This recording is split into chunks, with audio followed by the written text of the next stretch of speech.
Breaking news as Warren Buffett slashes his stake in Apple, moving to a record-shattering pile of cash, the likes of which the industry has never seen before. Now, is this because the impending non-bank financial crisis, in other words, pension, 401ks, highly leveraged, industry with maximum capacity? And we're going to try to help you find that out today. But before we begin, happy Monday, Mitch Vexler. How are you, sir? Good. Let's get ready to quantify. Well, quantify, we will. Starting with Financial Times. Now, this article came out on Saturday the 12th. Warren Buffett slashes Apple's stake as he boasts cash to record high. Very interesting stuff here. Warren Buffett continued to slash his stake in Apple as part of a selling spree that has seen his Berkshire Hathaway dump $166 billion worth of stocks over the past 2 years, with the Oracle of Omaha finding few other opportunities to chase in the U.S. stock market. The sprawling industrial and investment conglomerate disclosed on Saturday that it had reduced its position in Apple to $69.9 billion in the third quarter, indicating that it had shed a further 100 million shares in the 3-month period. In just over a year, Buffett has ditched almost two-thirds of his stake in the technology company, which at its peak accounted for $178 billion of the company's stock portfolio. Buffett says unless something dramatically happens that really changes capital allocation strategy, we will have Apple as our largest investment. But what did all that stuff before he said that mean? Like the changes in capital allocation strategy? I kind of feel like that's an important thing there. Here's Berkshire Hathaway's cash pile. And look at how much this has been going up since about, I would say, what is this, about 2021, 2022? I mean, the only thing that matches this parabolic nature, the federal deficit. Look at, that's the only thing. His cash reserves almost match the federal deficit. Buffett said that he believed there was a high likelihood the U.S. federal government would raise tax rates in the coming years, given the country's sustained budget deficit, which would reduce Berkshire's profits on future stock sales. Berkshire reported on Saturday that it had generated gains of $97 billion. That's insane. Of the $133 billion of stock it has sold this year, which after taxes accounts to 76.5. Sorry for missing that 0.5 because that's 500 million, but $76.5 billion. The question is what's he doing with that money? Found little else to entice him in the U.S. stock market. Hint, hint. Buying equities worth just $1.5 billion. The 94-year-old, why do they got to put 94-year-old there? Are they trying to belittle this guy? I want to know the age of the person that's writing this, and I want to know why they added that. But anyways, has been jettisoning stocks at a remarkable clip, with Berkshire being a net seller of equities for 8 consecutive quarters. Buffett in turn plunged the proceeds from those sales back into short-term treasury bills, pushing the company's cash position to a record, think about this guys, $325 billion. That is absolutely incredible. The sale raises questions over Buffett's motivations and his investment outlook, with the investor stockpiling an enormous level of cash unseen ever in the investment world. I want you guys to know how much you and I as the taxpayer are paying this man. The company earned $10 billion in interest payments on its cash and treasury positions over the past 12 months.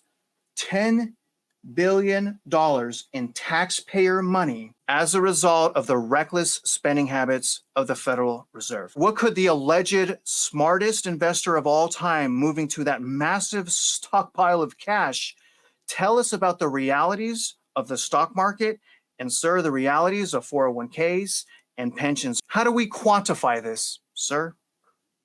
There's several things in here. First of all, Warren Buffett sees things that the rest of the world doesn't see because he gets approached by a lot of people that the rest of the world doesn't see.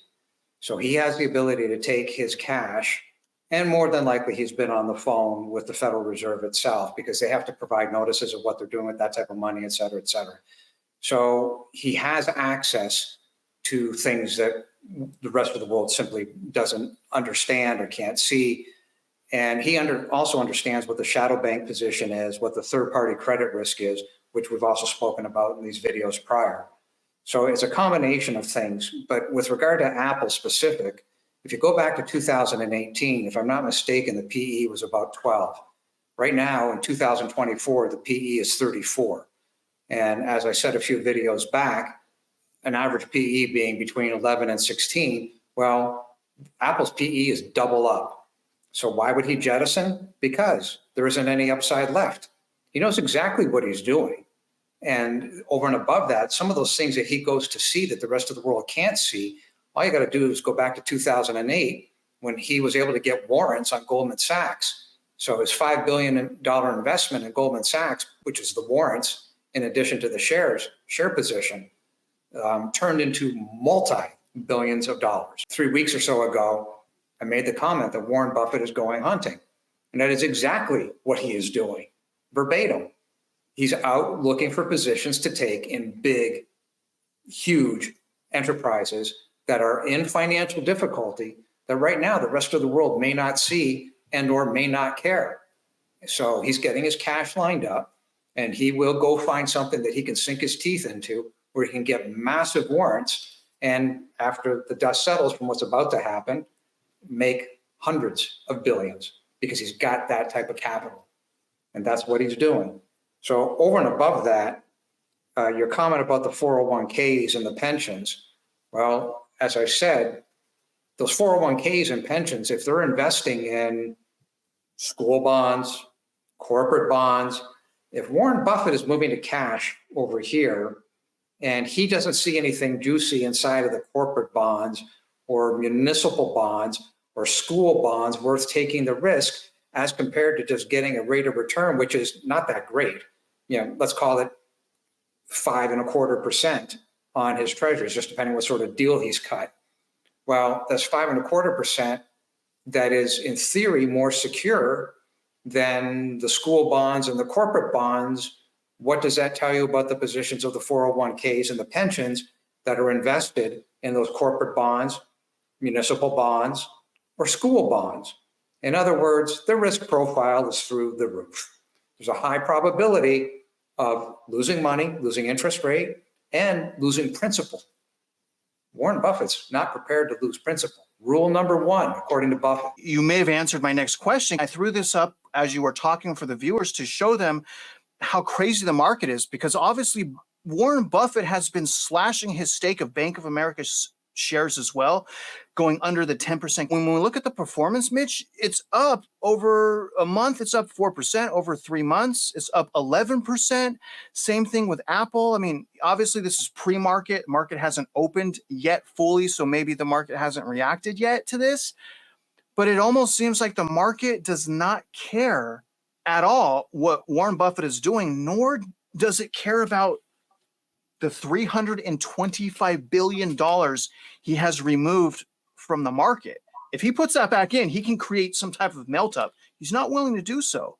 But why is the market still going up, regardless of what he's doing and regardless of that amount of money he's taken out?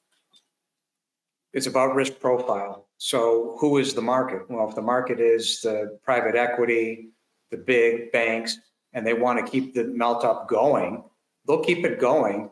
So will the Federal Reserve, as we've discussed.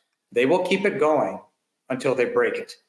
The problem is, if you go back to 2008, when it was broken, you've now got the rule of 72 on top of 2008. The 2008 credit default swaps, credit loan obligations, mortgage-backed securities never went away. They've just grown. They're bigger and bigger and bigger. So when this breaks, if nobody is willing to pay attention to what we've been saying, when this breaks, this will make the Great Depression look like a field day. It's going to take you guys under the hood and try to explain a couple things about what's called non-banks and how non-banks actually may spearhead us into a depression. This article came out from Zero Hedge Sunday, November 3rd, perfect timing. And I'm going to do the best I can to get through this as quickly as possible, but you guys have to understand what's going on. You have to understand what's under the hood, especially being that we have so much inflation. And being that we have so much inflation, it's very confusing what's going on. So again, this came out on Sunday, November 3rd. The transformation of banking and financial services away from traditional public markets and the banking system itself has been dramatic since the global financial crisis. In 2008, when the GFC struck, the financial world experienced a severe breakdown. Banks, which had been the backbone of lending and liquidity, stopped trusting one another, ceasing to lend in overnight markets, which are crucial for short-term liquidity. Simultaneously, public markets suffered immense losses, with the S&P plunging by roughly 50%. It has happened before, and more than likely it's going to happen again, and it can potentially be much worse than just a decade ago. As a result, both the banking system and public markets effectively froze, becoming illiquid and dysfunctional almost overnight. And that's what Mitch has been really trying to warn you guys about. What had once been highly liquid, smoothly functioning financial ecosystem ground to a halt. Fast forward to today, and we are witnessing a striking evolution. The non-bank financing sector, which includes institutions like hedge funds, private equity firms, and shadow banks, have grown larger than traditional banking sector. So non-banks are now larger than banks. Now, similarly, private markets, such as those for private equity, private debt, and direct lending, are expanding at a much faster rate than public markets. This rapid growth is fundamentally altering the structure of global finance. Pretty heavy stuff, guys. Such a shift of this magnitude raises critical questions about the potential impact on the future financial crisis. One key issue is that risk-taking is now concentrated in markets that are inherently less liquid. Even before a liquidity crisis occurs, the financial system is building up risk in markets that by their nature are harder to exit quickly. So what happens when these already illiquid markets face a shock and become even less liquid, potentially triggering a crisis? The consequences would be even more severe and far-reaching. This paper exposes the rapid expansion of non-bank financing sector and the liquidity constraints that characterize private markets. I'm not going to read all of this, guys, but this will be linked in my description, and this thing is a juggernaut of information if you really want to know what's going on. Absolutely wonderful article. One of the key concerns with liquidity crisis is the cascading second and third offer effects they can generate.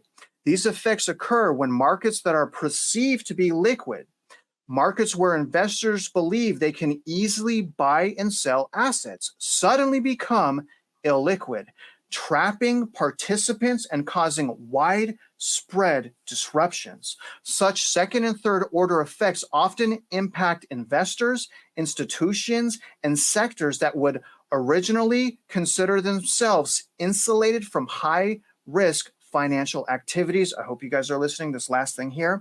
However, the interconnectedness of the global financial ecosystem means that shocks in one part of the system can quickly reverberate through others, catching, and here's the important part, guys, catching seamlessly unrelated players in the fallout. Pensions, 401ks that are leveraged up. This is why understanding shadow banking and private markets and the broader non-banking financial system is critical for assessing the risk posed to the overall financial system. Mitch, who are these unrelated players? Are they talking about teachers, 401ks, pensions? Is that who they're talking about here? Well, so what the Zero Hedge article has done, if you look at the series of videos that Travis and I have done since the very beginning, I think it was on video 1, I stated why I wasn't building residential. And I'm not building residential because I was petrified of the third-party credit risk. And in reality, this new article from Zero Hedge today is outlining the problems of third-party credit risk. Everybody that you can think of, including what Travis was just saying, the teachers. So the teachers get a pension, and the teachers take that pension money and they invest in municipal bonds or school district bonds, et cetera, et cetera. So that's one side of the equation. But let's take this to a bigger global aspect for a second. Let's quantify something. So China holds, give or take, about 4.5 trillion of US treasuries. Well, that's 4.5 trillion over here that they do the same thing that the school districts do, interestingly enough.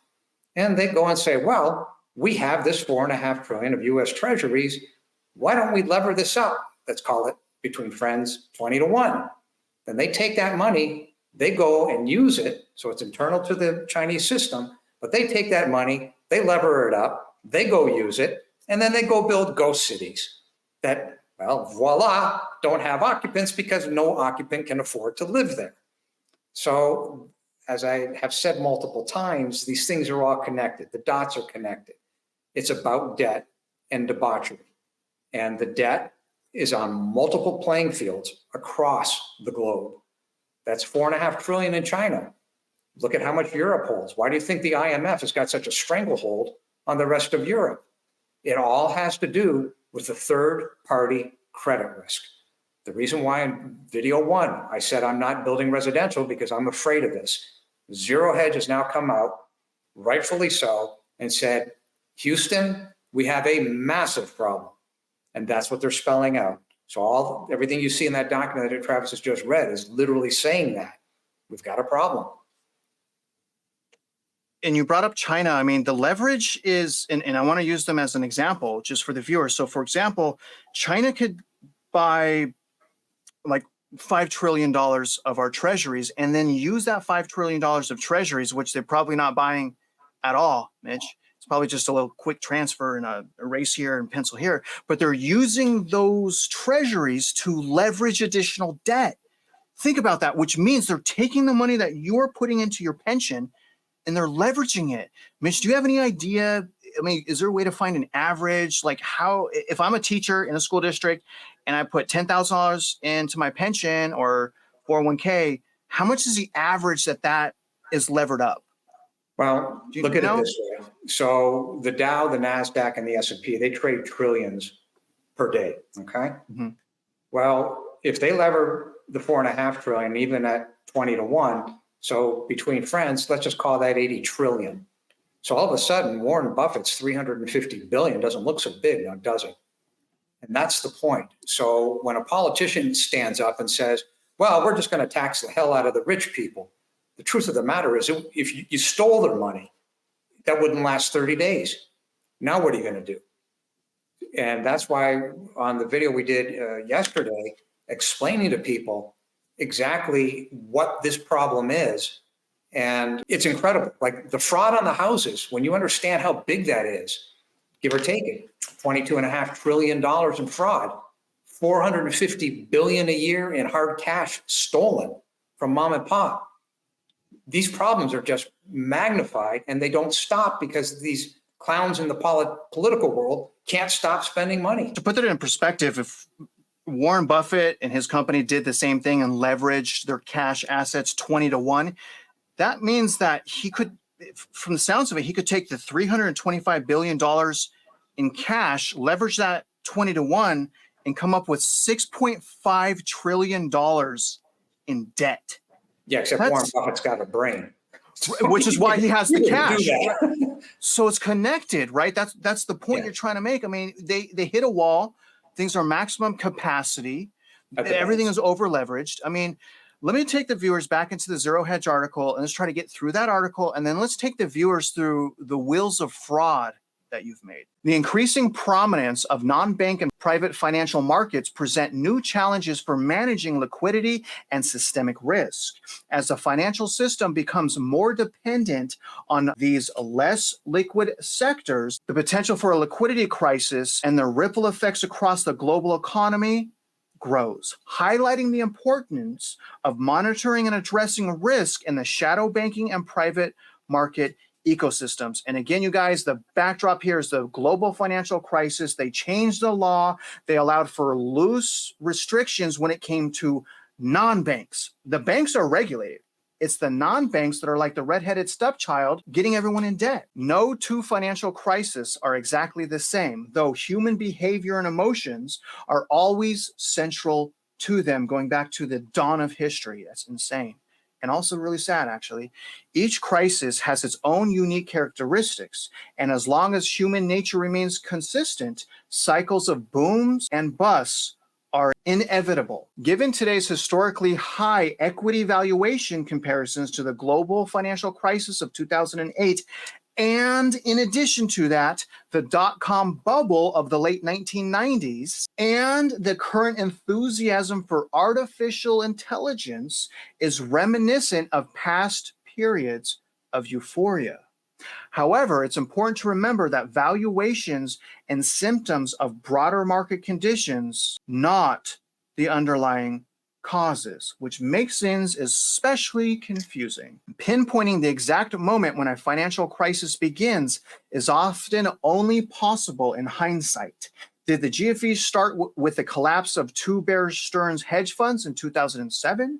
Was it the fall of Bear Stearns itself, or perhaps the Lehman Brothers collapse? What's crucial today is understanding that comparing current credit conditions to 2008 is misleading, because right now, you guys, we have an everything bubble, for one. All credit crises share a common feature: relaxed lending standards. Before the GFC, subprime lending accounted for around 3% of mortgage lending, but by 2007, the industry went buck wild and nearly 25% of the total shares of loans were subprime. So loan standards are extremely important. Now, other key players in the crisis were institutions like Fannie Mae and Freddie Mac and the mortgage insurer MBIA. And here's the key, guys: as long as these entities retain their high credit rating, because it's all an illusion, it's all fiat currency, they were able to keep issuing loans to borrowers who couldn't repay. Kind of maybe something like right now, or else why would there be something called loan modifications if people could pay? The real breaking point came when large banks stopped lending to each other overnight, driven by concerns about both their counterparts' liquidity and their own over-leveraged balance sheets. So if asset prices like homes go down, it's going to have a ripple effect all the way to your pension. Bear Stearns, for instance, had $3 of equity for every $100 in assets. That is a 33, golly, Mitch, that is a 33-to-1 leverage ratio. The whole system is over-leveraged. Once regulators stepped in after the crisis, they sought to prevent a repeat by imposing stricter rules on large banks through the Dodd-Frank Act, even though they keep changing that. This curtailed trading and market-making activities, bringing these financial giants into line. But as with any financial system, and here's the thing, when there is demand, supply will find a way. This time, the non-bank financial intermediaries, or NBFIs, stepped in just over a decade. These NBFIs grew to become the largest lenders, overtaking traditional banks. So, Ben Bernanke, it did not work. With the NBFI sector now being larger than the traditional banking system in the U.S., its growing trajectory still shows no signs of slowing down. This rapid expansion has caught the attention of regulators such as the Financial Stability Board, who are increasingly concerned about the systemic risks posed by the shadow banking sector. Historically, tighter regulatory frameworks like the Dodd-Frank Act have only been enacted in response to crises such as the 2008 meltdown, when it becomes crystal clear that greater oversight was needed. I get extremely upset when I hear this, because I paid the ultimate price back in 2009 because I lost everything. So I expected, because I went through 10 years of hell, actually 9 years of hell, I expected this to never happen again. So I'm completely disgusted. You'll have to forgive me for that. NBFIs are borrowing at a much faster rate than the overall market, raising concerns that the sector could be headed for a crisis of its own. The question, Mitch, remains: will regulators act in time, or Or will they once again be left playing catch up when growth rates like these become unsustainable? Because one thing that we know for sure, Mitch, is that the government spending habits have improved over the last 10 years. So, sir, can you help answer that question? Yeah, let me break this down with 4 parts. Long-term capital management was a crisis that the feds had to step in because they didn't understand it and they couldn't control it. Then you've got private equity right now that doesn't operate under banking rules and regulations in the United States, admittedly. I agree with everything that's in that Zero Hedge article, except it didn't go far enough. So on a global basis, the regulators have no control over what happens in Europe, what happens in China, what happens in Singapore, Taiwan, Australia, New Zealand, any of the major economic countries. US regulators have no control over what they do. They have their own sets of rules. So when you understand that, and then you start to think, okay, you have loan guarantees from one bank to another bank globally.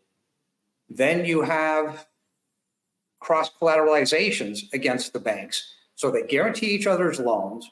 They make loans to each other, none of which is seen by the public, right? Because you don't know what's an on-balance sheet loan, off-balance sheet loan, intercreditor agreement. You can't see any of this stuff. And the regulators are blind. So they say, well, we've got this board and that board, we're overseeing it. Like hell you are. You can't see it. First thing. Second thing is you can't read a balance sheet.